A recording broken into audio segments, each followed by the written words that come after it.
Hello and welcome, dear viewers, to a brand new episode of your show, The Untold. My name is AziadiQ8 with my colleague Hiba Al-Qahtani. How are you doing? Well, we're doing great, and hopefully, even to our dear viewers who are watching us today, everyone is really excited talking more about today's episode, studying abroad, being in the UK, and we know how many great relations we do actually have with UK since the beginning until now. Definitely, and the network, and the difficulties the students face over there, and how they manage to finish and complete their studies. So basically, it's a beautiful journey for every individual. And today we have Dr. Shireefa Alyousef, which brings us to a new story, a new untold story of her. So I'm really excited to get to know more about her. Yes, indeed, and I'm very sure even our dear viewers are going to learn more about studying in the UK, having these kind of, let's say, great relationship and different kind of fusion of culture in, of course, the United Kingdom. So stay tuned with us. Welcome back to the studio, dear viewers, and of course, welcome with us here today, Dr. Shireefa. We're so happy to have you here in the Untold. So basically, in our program, we get to know more about our guests, and in the very beginning, we would like you to tell us a brief about who are you and what you do. Yeah, of course. So I'm a University of Manchester graduate. I studied medicine in Manchester. I've been there for around 6 years, and now I've just graduated and came back home. Congrats. Yes, Thank you. congratulations. Welcome Thank back you. home. So one of the most important thing is they always ask a student, especially in choosing their own career and path, is that was this more of a passion you've always been dreaming of since childhood in, let's say, pursuing and studying medicine, or this is something, let's say, that your parents, let's say, were building it for you for the future? I would say it was a passion of mine. However, it wasn't something that started since childhood. So I realized I wanted to go down that route at around 15 or 14 years of age, which wasn't very long ago before uni. There are some things that made me want to pursue this career. One of them was that I wanted to help people, and I saw this as a route to doing that. And it's with medicine, you can easily do that, and it's a very rewarding specialty. So Yes. that's why I decided to go down that route. Yeah, definitely, it is rewarding. And when it comes to if there's a specific figure or a doctor who inspired you to become you are right now, so is there like anyone specific, and who supported you in the journey itself? There wasn't anyone specific who made me want to go down the medical route. However, my biggest support was my father actually. He pushed me to pursue this career. So I made this decision by myself, of course, but he was my biggest supporter and allowing me to go abroad and do it there because of not having the chance to do it here. So he was a big support throughout the whole Year career. itself. It's very and important to yeah. have Yes. support. Yes, and I think one of the challenging things that face a student is being abroad and not being with their parents when it comes into that. I'm very sure that your parents did manage to be there time to time with you, but staying there for a while within, let's say, 4 or 6 years for studying is something very challenging, especially if you're a person who never ever, let's say, cooked a meal, Yeah. and then suddenly you're there in an apartment alone trying to figure how to prepare a meal. So usually I think the toughest part is the very first year, and then it becomes easy. You adapt later on. You get used to the environment and the culture. And once you learn to accept the culture you're in, you can adapt more easily. So, as you previously said, it was difficult during the first year. However, I did receive a lot of support throughout the first year and all other years. My parents were there, my friends as well. So, it wasn't completely going into a different environment. And a lot of Kuwaiti students were there as well, so it helped to start off this journey and getting used to the place before getting to meet other Yes. people of different cultures and religions as well. Yes. So you picked the road of dermatology to specialize Yeah. in this field. So can you tell us why and what drew you to this path? So I obviously didn't specialize in anything yet. I've been doing general medicine and surgery. And what inspired me into thinking of dermatology as a specialty was when I did my electives there. So as a medical student, you don't get a lot of exposure on dermatology, especially in our university. So I used up all of my elective time to do dermatology and see if this is actually what I want to do. And when I went into looking into that field, I realized that it's more than just what we see, which is all the cosmetics and the aesthetics everyone is seeing. It's deeper than that. You're actually treating medical illnesses and long time, like Yes. lifelong diseases, Oh, which yes. can be very debilitating and affect quality of life. So when you treat those things, you can be changing someone's life and improving self-confidence. So I thought that this is what I want to do as a career. That's what made me want to go down that route. See, when I read dermatology, I thought about cosmetics, but Of this course. is, yeah, this is Yes. something else, Like this is and it's what rewarding. indeed people like always they always say never judge to a book by its cover. Just because it's written dermatology, that's doesn't mean that it's full of This is cosmetics. what we usually get to But see, as right? they always say, like the most biggest and largest, let's say, organ of the human body is the skin.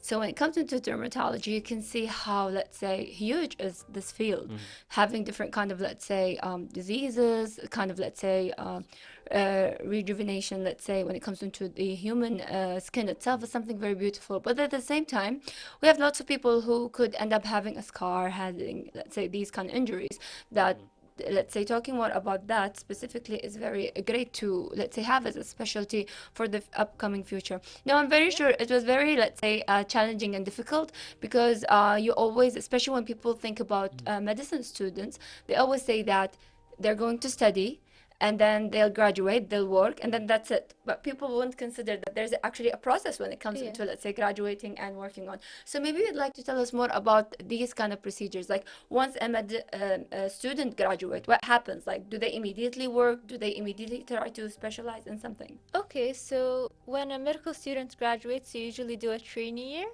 or as they call it in the UK, the foundation year training. So in Kuwait, it's a year of training. Abroad in the UK, it's 2 years. You have to work around in the hospital doing general rotations. And then once you've done this trainee year, you can then start applying to specialty training. Whether you choose to do it here in Kuwait or in the UK or anywhere else, you can start doing your application after the trainee year. And it can be a bit difficult getting like the approval to do Yes. the degree you want. So it can take some time. Some people get accepted immediately, but with the more competitive specialties like dermatology and ENT, it can take a bit longer to get accepted. And so once you've done your specialty training, you can then go into a more specific aspect of the field and do fellowships, which are around a year or two, dependent on what you want exactly. So with medicine, it's a never-ending process. Right. See, with There's a always smile, more to do. It's a very long Yes, journey, journey. let's say. Yes. Yeah. All right. So you mentioned UK a lot, and I know for sure that we have a lot of students in the UK, right? Thousands of students there. So why did you actually decide to go there to study in the UK? Yeah, so I chose the UK first of all because of the prestigious universities. So you've got some of the top universities in the world in the UK, and you can receive high quality education there. And another thing is that it's not that far away from Kuwait compared to other countries. So you can get there on a 6-hour flight, which isn't that bad compared to any other countries you go to. And other things is that it's a very diverse country, I would say. So in Manchester specifically, there was a large amount of different nationalities living in the So city, different cultures and different cultures, and everyone was very accepting of everyone that Yes. comes there, and the It's more of a religions and fusion of cultures being presented, especially when it's a place that, if we're talking more about university society, therefore you're going to, let's say, have different kind of people with different culture Yeah. and background. So this is where it helps you to start to adjust and start to Of course, learn yeah. more, and not only thinking about UK resident, but even also about different kind of students that you don't want to, let's say, mess up in, let's say, a certain understanding when it comes into that. So tell us more about that, let's say, aspect and adjusting to different cultures. Yeah, so first, like during the first year, it's a bit difficult to adjust because as someone who lives in Kuwait, we're surrounded by a bubble of Kuwaiti people, which we're used to being with and communicating with. Right. And going abroad, you see a large population of different cultures, different religions. So it's a bit of a cultural shock in the beginning. However, you learn to develop, like to adapt actually with all the differences later on. And once you blend with the people there, you start to learn how they communicate with each other, what their beliefs are, and you learn to respect their Right. beliefs because they are very respectful as well. There wasn't any discrimination or any racism I experienced there, and they were very accepting of the cultural differences and all our religions.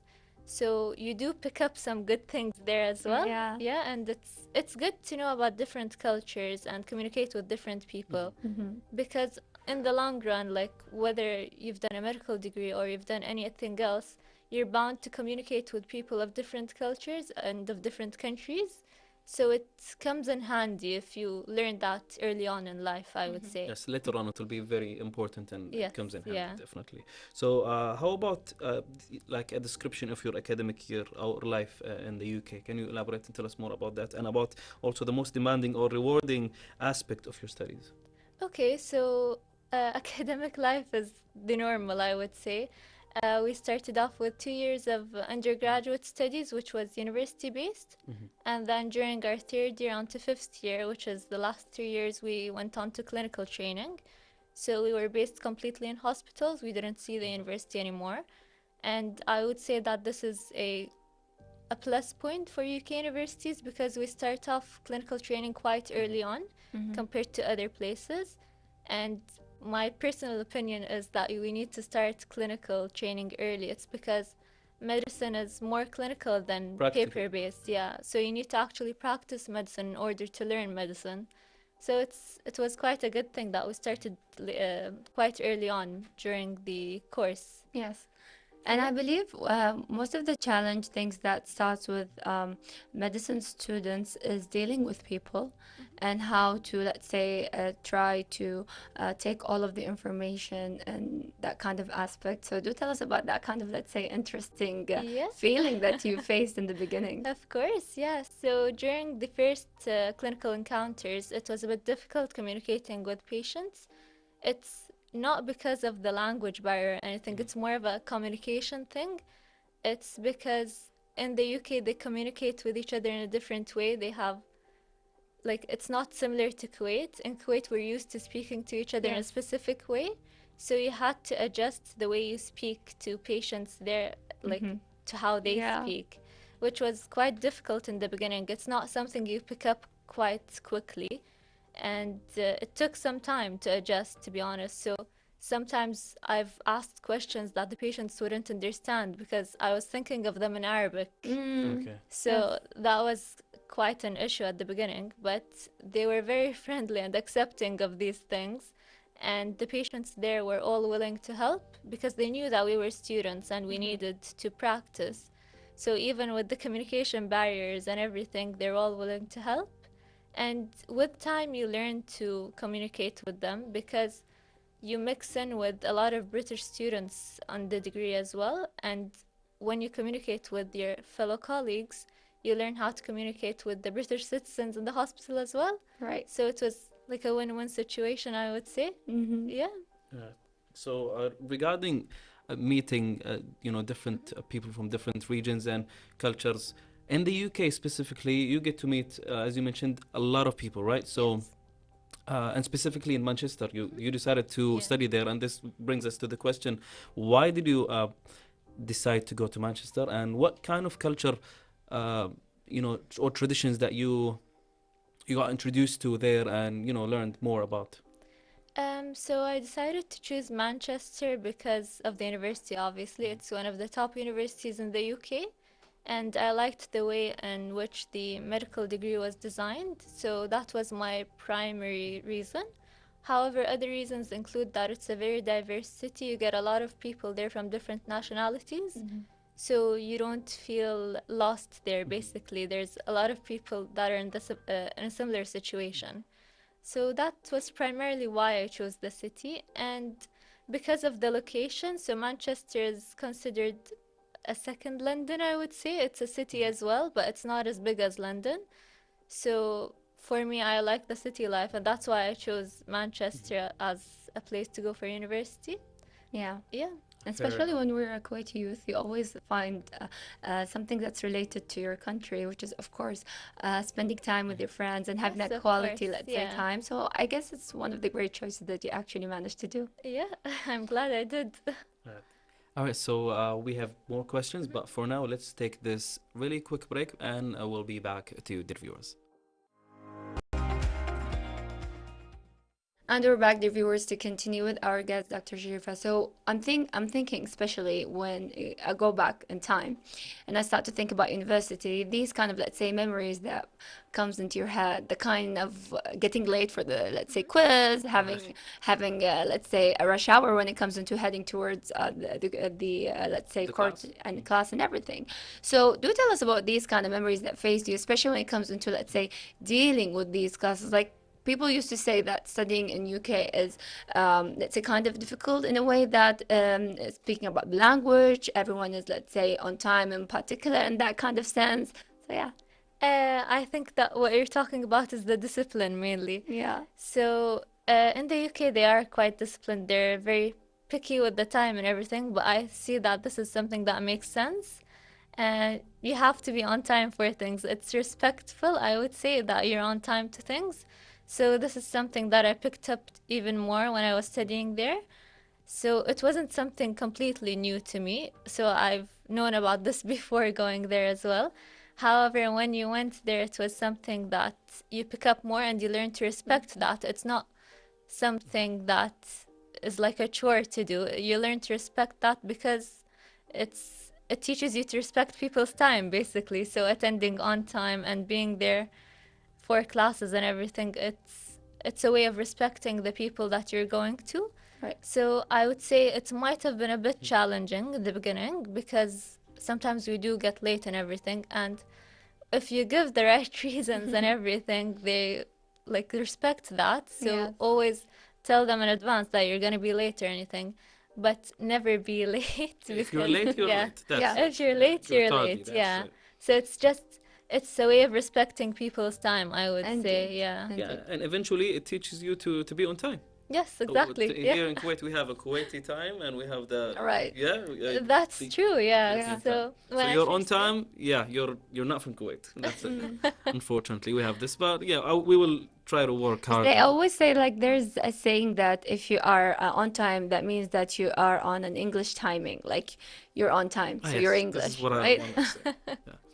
All right, so you were studying during COVID-19, and I guess that was one of the most challenging or difficult times, especially when you're abroad, you're not at Yeah. home around your family, so it must have been scary a little bit and difficult regarding studies. So can you tell us about your experience over there? It was very scary at the beginning because it came out suddenly out of the blue, and it started during the end of our first year of the medical degree. So it was before finals as well. So everything's happened suddenly, and we were in lockdown. University closed, and we were in the UK waiting to come back home, basically. So what happened is we went back home until the end of the summer, which was around in August. But as medical students, because we can't do our studies abroad or like online, similar to Just other be in the degrees, field. you have to be like in the place, so either in the hospital or at university, because there's specific things that you can't do online. So the university adapted quite well to that. They made half of the classes online, but you had to be in Manchester to attend for a session like every week or every 2 weeks, which was our dissection sessions, so that you can actually do the practical work. So it went on for around 2 years, this COVID thing. And when we went into clinical practice, which was the year after that, we were also in hospital, regardless of the COVID situation, but we had to take extra precautions and everything. So like wearing the masks and the aprons and gloves and everything. So it was difficult and scary times, but Right. But we it wasn't managed to went difficult through with for it. the university in UK because I mean they let you guys do your thing and attend and following the safety measures at the same time. So instead of being doing the online classes Right. when it's very important for Yeah. you as a doctor to be there. That's Exactly, yeah. a good point. They managed it very well, and they managed to do that without us being late. Like a lot of students were late in graduation, Right. but through what they did by managing the situation, we managed to graduate on time. So it's a plus point for them, I would say. Yeah. Yeah. You know, lots of stories happened during that time itself, and one of the things, and I'm very sure a lot of people did actually manage to have that, is especially as a student in medicine, you never thought that something could actually happen, especially a pandemic regarding medicine, course, which yeah. gives someone, let's say, more of a heads up. Let's say, seeing what people did suffer, especially for doctor and medical care itself, nurses and so on, how they were locked from their families and so. So this didn't change your mind and hesitation, and that, you know what, this is something very dangerous and risky. There are some dangers, of course. It gets scary at times, but it definitely didn't change my mind. It's Encouraged you something- more, let's yeah, say. exactly. It's because it's something you have to deal with as a medical professional. You can expect things like this to happen at any time, Yeah, but it's part of the profession. right. So you just have to deal with things as they come along. Indeed. So it wasn't something that discouraged me from the degree, I would Yeah. say. Yeah. It's more of a, let's say, a reality test. Like, Yeah, you can go exactly. through this. So yeah. Yes. Yeah. So I think it is actually very important to communicate with other medical students, professors, and people from the same field to, complete your studies and succeed. So basically, did you have any role model or someone who guided you through that journey during the studies regarding? There was actually one of our professors who we met during our first year of university. She was a dermatology lecturer as well. So she was a guide for me throughout the 5 years, and she was one of my role models because she was very successful in her job as a dermatologist and as a university lead as well. So she was our program director as well. So she was one of the biggest role models I had, and I managed to contact her and do an elective with her at the end. I guess one of the reasons why she wants to become a dermatologist. Yes, she is one of the reasons because she's very successful, and she manages different things at the same time, being a consultant and a program director. So working with her was a pleasure, to be honest. It was a good experience, yeah.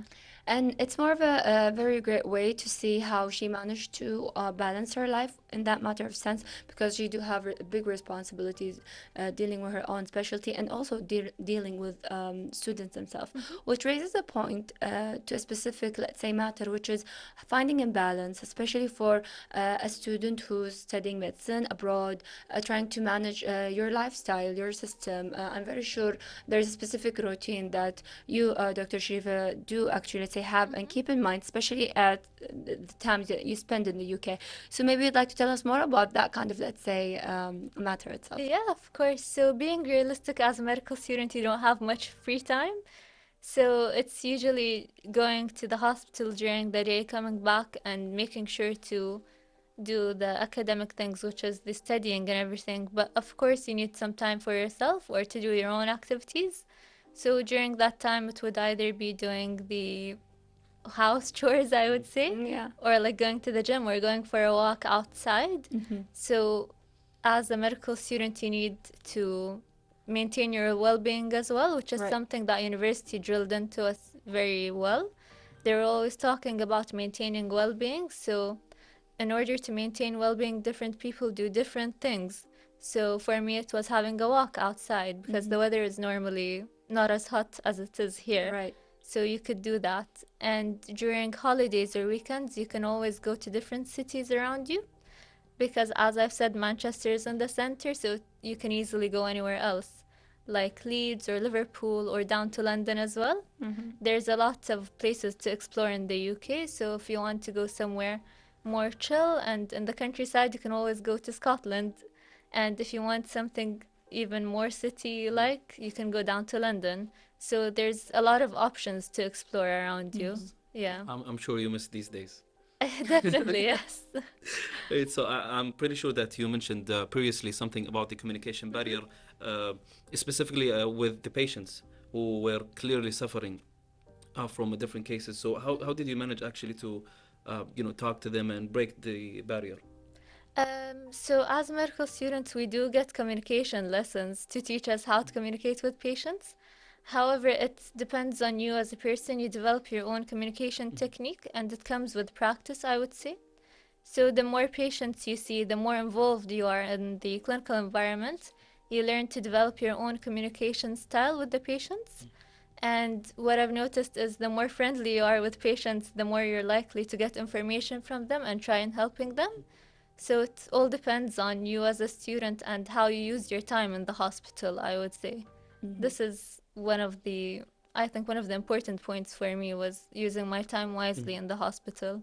Yeah. Yeah, and I think being friendly is one important key, because when a doctor smiles to me and then he asks what's wrong with you, and the rest of the deal, so I talk to him, I tell him everything. So the smile is important when they are friendly.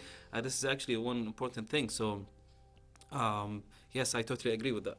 Yeah, and I think and I believe one of the extra point is being able to listen to the patient, because Of course. patients do talk a lot, and I'm very sure sometimes they even, let's say, move into a different story, which leads to the reason why they are actually feeling Oh, yes, yes. what they feel. So I think one of the most also important thing is to be a good listener, and patience has to be there all the time. Yes, I agree on Definitely, yes. Yeah, definitely. Yeah, Because this is what we actually see in life, especially when we're talking more about elderly, let's say, people. They do always have a story in order for them to, let's say, To reach to the explain point. what did they Yes, have, you know yes. why I did Exactly. this and this few days ago. So that means, these kind of stories. And they make the connections. Yeah. So, talking more about that, I'm very sure you have future plans for yourself, dealing in that kind of, let's say, a sense of planning ahead. So maybe you'd like to tell us more about these kind of plans that you, let's say, kept for the future. So plans for now are kind of open. I've mentioned before that I would like to pursue a career in dermatology. So it's still the same situation. It hasn't changed for the past 5 years.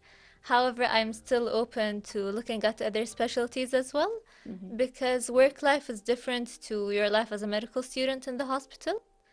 And life in Kuwait is also a bit different. So keeping options open and exploring different specialties is what I'm looking to do over the next year or two. Yes, And then specialty training, hopefully, next. hopefully. Yeah, Yep. Best of luck with that. thank you. Right, so I guess this leads us to the end of this interview. We hope that you enjoyed your time here, because I we did. did, yeah. Thank you Yep. so much for having me. Yep, you're most welcome. All right, so dear viewers, stay with us before we wrap the episode.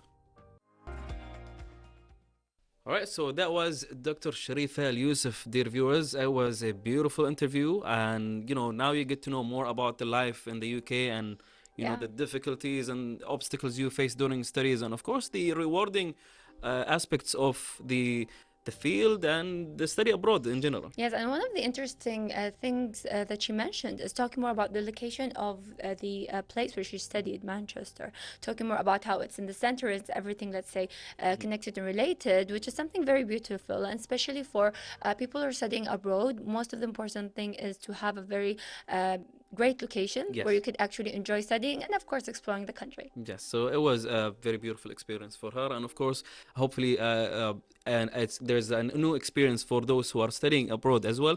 Best of luck for you guys, and of course, we will get to see you again in another episode of the Untold soon. So stay tuned, and we'll see you again in another one.